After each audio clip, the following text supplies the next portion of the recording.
Isn't that like highly illegal? Oh, no. This is not like dip stuff in the tank chrome. This is spray chrome. You shot this? I shot this. Let me tell you something about chroming, man. It's expensive, it's complicated, and it works with a lot of dangerous chemicals. When we first started the show, I really thought we were doing a show about building cars and motorcycles for people. It evolved into a show about people and their story. It really brought challenges in the early days. Many people were led to believe that Danny Koker's life was over. For years, rumors claimed that the Counting Cars star was battling cancer, facing prison, and hiding the truth about his life behind the cameras.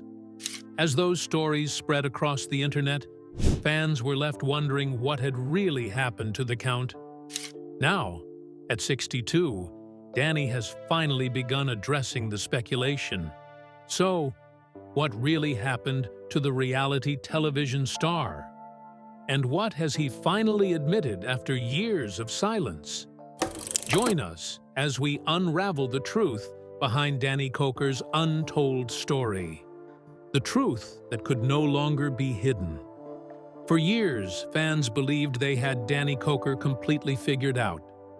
To millions of viewers, he was the man behind the black bandana, the owner of Count's Customs, and the familiar face who brought classic cars back to life on Counting Cars. He always seemed confident, loyal to his crew, and completely at home in the garage he had spent decades building. But away from the cameras, a very different story was unfolding. As the cameras became a regular part of his life, viewers wanted to know more about the man behind the television persona. Before long, simple questions began turning into endless speculation. It started with harmless curiosity. Why did Danny always wear the bandana? Was Counting Cars really as authentic as it looked? And countless other questions about the life Danny kept away from the cameras. Then came even stranger claims.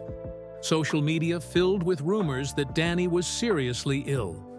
Others insisted he had landed in legal trouble. Some even claimed he had died, despite no credible evidence to support any of it. For a long time, Danny refused to respond. While false stories spread across the internet, he stayed focused on his business and the projects that mattered to him. The less he said, the more people assumed the rumors must be true. Before long, it became difficult to know what the truth really was. Now, at 62, Danny has finally opened up about many of the questions that have followed him for years. Some of his answers reveal a side of his life that television never showed, and they paint a picture that is very different from the one fans thought they knew.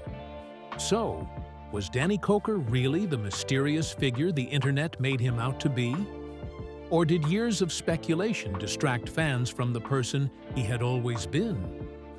As Danny finally addresses the rumors and the questions that refuse to disappear, the real story begins to emerge. However, before the rumors, there was a version of Danny Koker that fans knew all along. The man behind the Count. Long before millions of viewers knew him as the Count, Danny Koker was simply a kid growing up in a family where music, faith, and hard work shaped everyday life. His story did not begin with television cameras or custom cars. It began with the people and experiences that influenced him long before fame ever arrived. Growing up, Danny quickly developed a love for rock music and learned to play several instruments. Years later, that passion never faded as it became another important part of his life through his hard rock band, Count's 77. Faith also played a major role in his upbringing. Raised in a Christian home, Danny carried those values into adulthood. While many viewers only knew him as a television personality surrounded by loud engines and classic muscle cars, few realized that his beliefs remained an important part of his personal life. He even became an ordained minister, a fact that often surprises fans who only know him from Counting Cars. Cars, however, were never far away. Danny's father loved automobiles just as much as music, and that enthusiasm quickly rubbed off on his son. They spent countless hours working on cars together, turning simple projects into lasting memories. Those early experiences taught Danny far more than mechanical skills. They showed him that every classic car had a history worth preserving, a lesson that would eventually define his career. Before becoming known across America, Danny had already found his way onto local television in Las Vegas.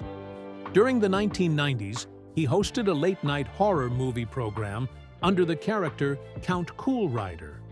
Dressed in black leather with a gothic style, he introduced horror films while entertaining viewers with humor and theatrical personality. The nickname The Count stayed with him long after the show ended, eventually becoming the identity fans around the world would recognize. While television gave him local recognition, his real ambition was never acting. He continued buying, restoring, and customizing classic cars, often taking on projects simply because he loved them. What started as a personal hobby gradually expanded into something much bigger.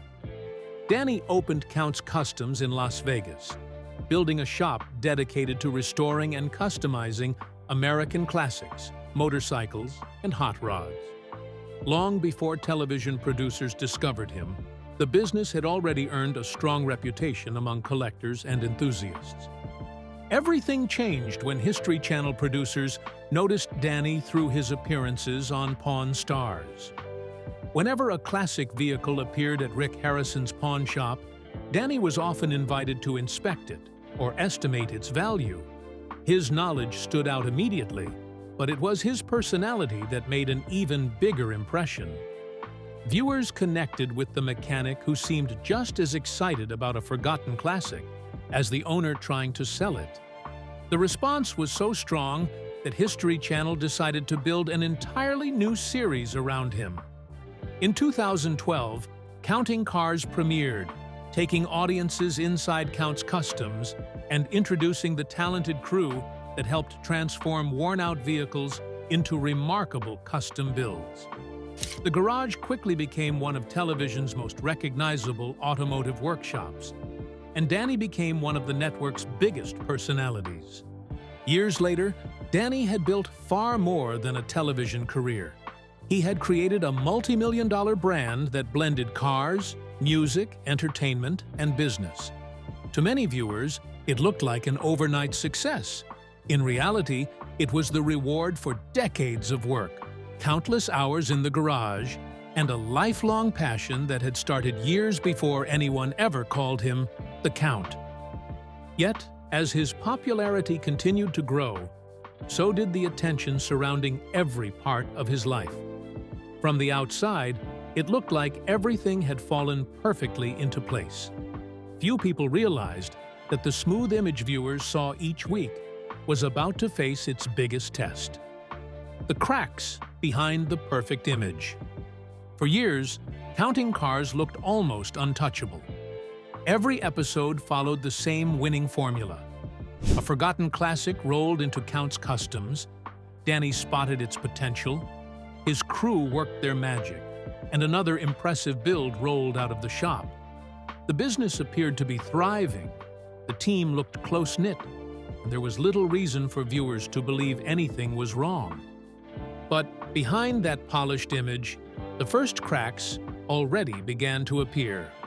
One of the biggest controversies surrounding Count's Customs came in 2017, when the shop filed a civil lawsuit against former employee Joseph Frontiera.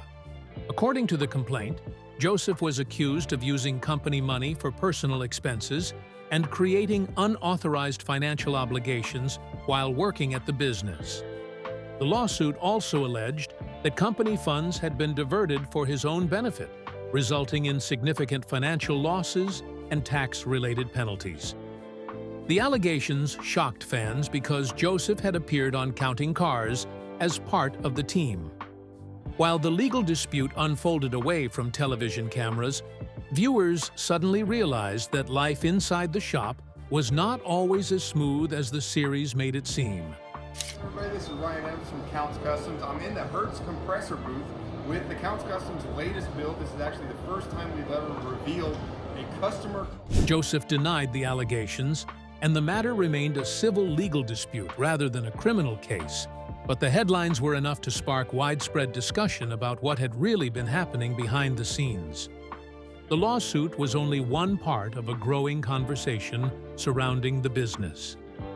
As Counts Customs became more famous, so did the expectations placed on it. The shop attracted customers from across the country, many hoping to have their dream cars restored by the same team they watched every week on television. With that popularity came greater scrutiny. Over the years, some customers shared positive experiences. They praised the craftsmanship and creativity that made Counts Customs famous. However, others were less satisfied. Complaints occasionally surfaced online about extended project timelines, communication problems, or disagreements over costs. In many cases, custom restorations naturally take longer than expected because rare parts, design changes, and unexpected mechanical issues can delay completion. Even so, every complaint attracted attention because this was no ordinary neighborhood garage. The most well-known case involved Jeanette and Paul Hurt, a Las Vegas couple who sued Counts Customs in 2014 over a restoration project for a 1967 Ford Mustang. They alleged they paid $50,000 up front after being promised the car would be completed by December 2013 and even featured on Counting Cars. However, when they visited the shop months later, they claimed little or no restoration work had been completed. The vehicle that was purchased was not the model they had agreed upon, and the promised deadline had passed. After requesting a refund, they alleged the shop stopped responding, leading them to file a civil lawsuit. Then came another change that longtime viewers could not ignore. Several familiar faces quietly disappeared from the series. Shop manager Scott Jones left after the early seasons, though no detailed explanation was ever given on the show. Detail specialist Rolly Sabo also moved on to pursue his own opportunities, leaving another noticeable gap in the lineup. Other crew members gradually appeared less often, and the dynamic that had helped make the show feel like family slowly began to change. None of these departures were presented as dramatic television moments. There were no emotional farewell episodes or lengthy explanations. People simply stopped appearing, leaving fans to fill in the blanks themselves. Then, without warning, the biggest surprise arrived. By late 2021, Counting Cars stopped airing. There was no official series finale or any public farewell from History Channel. New episodes simply stopped arriving. For viewers who had followed the show for nearly a decade, the silence was confusing. One week, the series was still part of the network's lineup, and before long, only reruns remained. History Channel continued airing older episodes, but it offered no clear explanation as to whether the show had ended or merely gone on hiatus. That uncertainty created the perfect environment for even more rumors. Some fans believed Danny had fallen out with the network. Others assumed the business was struggling financially. A few even suggested internal conflicts had finally brought the production to an end. None of those theories were ever confirmed, but without official answers, speculation spread quickly across social media and online discussion boards. For Danny, it marked the first time in years that his career seemed surrounded by more questions than certainty. As uncertainty grew around the business and the future of Counting Cars, the speculation spread far beyond the garage. Before long, it was no longer just the shop under scrutiny. Danny Koker himself had become the subject of rumors that were far more personal than anything the show had ever faced. The rumors that nearly defined him. After the questions surrounding Counting Cars began to grow, the attention slowly shifted away from the business and onto Danny himself. What started as innocent curiosity soon became something far more personal. His private life became the subject of endless speculation, and before long, the internet was creating stories faster than the facts could keep up. One headline claimed he was battling cancer. Another suggested he had been sent to prison. Others declared that the star of Counting Cars had died. None of those claims came from credible sources, yet they spread across social media at an astonishing speed. Without any confirmed medical diagnosis or public statement, people began treating speculation as fact. And because Danny was no longer appearing in new episodes every week, many assumed something serious had happened behind closed doors. Then there were the prison rumors. These stories claimed Danny had been arrested or was facing criminal charges, despite there being no verified reports to support such accusations. However, among all the speculation, one question refused to disappear. Why did Danny always wear the black bandana? For years, fans offered their own explanations. Some believed it was simply part of the television brand that made him instantly recognizable. Others insisted he was hiding a medical condition or scars from an accident. Every new theory inspired another wave of discussion online, turning a simple piece of clothing into one of the biggest mysteries surrounding his public image. Danny's wife, Corey, also found herself pulled into stories she never asked to be part of. Because the couple kept much of their marriage private, many viewers filled the silence with assumptions. People questioned why they never had children. Others wondered whether they were still together. Neither Danny nor Corey publicly explained their decision not to have children. Yet countless articles presented opinions as though they were established facts. At one point, the rumors became even more disturbing when reports spread claiming Corey had died in a car accident. The truth was far less dramatic. A different woman who happened to share the same name had lost her life. But as the story spread online, many people mistakenly believed it was Danny's wife. The confusion became so widespread that Corey eventually addressed it herself, making it clear that she was alive and well. Through all of this, Danny rarely fought back. Each month that passed without a public response encouraged more speculation. The irony was impossible to miss. While strangers online debated whether he was sick, bankrupt, imprisoned, or even dead, Danny was still doing what he had always done. Count's Customs remained open. His band continued performing. His marriage remained intact. The life people imagined was falling apart was, in reality, continuing much as it always had. So, if so much of what people believed turned out to be false, what was the real truth?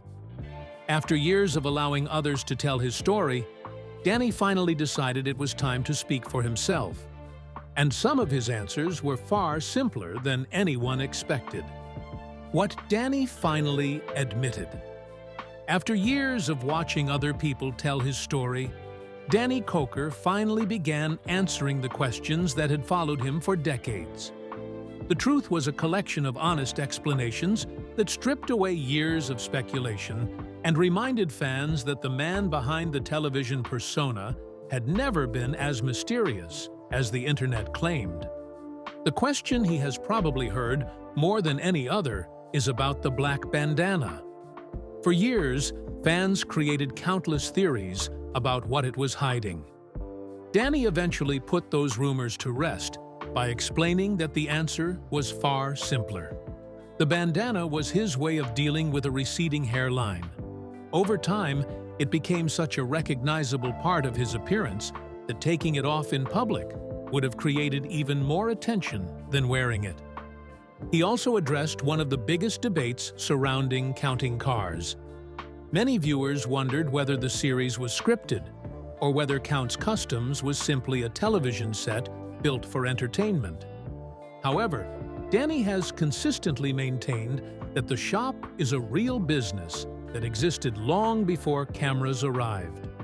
The restorations, negotiations, and mechanical work are genuine. What television changes is the storytelling. Projects that take weeks or even months to complete are edited into a single episode, and conversations are condensed to fit the program's format. These admissions gave fans long-awaited answers, but what happened afterward showed where Danny's priorities had always been. The legacy Danny is building now. The end of Counting Cars could have marked the end of Danny Koker's public career. For many television personalities, losing a long-running show means fading from the spotlight. Danny chose a different path. Instead of chasing another reality series or trying to recreate the success of the past, he returned to the things that had always mattered most. Count's Customs never stopped operating. While the cameras disappeared, the work inside the shop continued. Classic cars still arrived for restoration, custom builds still rolled out the doors, and the business that existed long before television kept moving forward. Rather than looking back, Danny also began looking ahead. In 2026, he introduced Count's Culture, a podcast that gave him complete creative freedom with conversations about cars and music without network schedules to follow or producers shaping the conversation. It is simply Danny sharing the passions that have defined his life for decades. His commitment to giving back has remained just as important. Over the years, he has supported causes that rarely make headlines, including Camp Freedom, an organization that serves disabled veterans, first responders, and their families. He has also donated custom-built vehicles to charity auctions benefiting Janie's Fund, helping raise hundreds of thousands of dollars for programs that support young women who have experienced abuse and neglect. Those contributions reveal a side of Danny that has never depended on television ratings or public attention. His other ventures continue to reflect the same passion that built his reputation. Count's 77 remains active, allowing him to stay connected to the music he grew up loving. Even after the closure of Count's Vamped Rock Bar and Grill, music remains part of his identity. Not because it is profitable, but because it has always been part of who he is. Perhaps that is the biggest difference between Danny Koker and the version many people imagined. At 62, Danny no longer seems interested in proving anything to anyone. He has already built a successful business, earned the respect of car enthusiasts around the world, and created a career that stretched far beyond a single television show. Now, the focus appears to be on preserving what matters most, continuing the work he enjoys, supporting causes he believes in, and spending time with the people who have been part of that journey from the beginning. What do you think Danny Koker's greatest legacy will be? Counting cars? His passion for classic cars? Or something far bigger? Do you think Danny Koker has finally told the whole story? Or is he still keeping some things private? Share your thoughts with us in the comments section. Remember to like, share, and subscribe for more. Also, click the next video showing on your screen. You will enjoy it.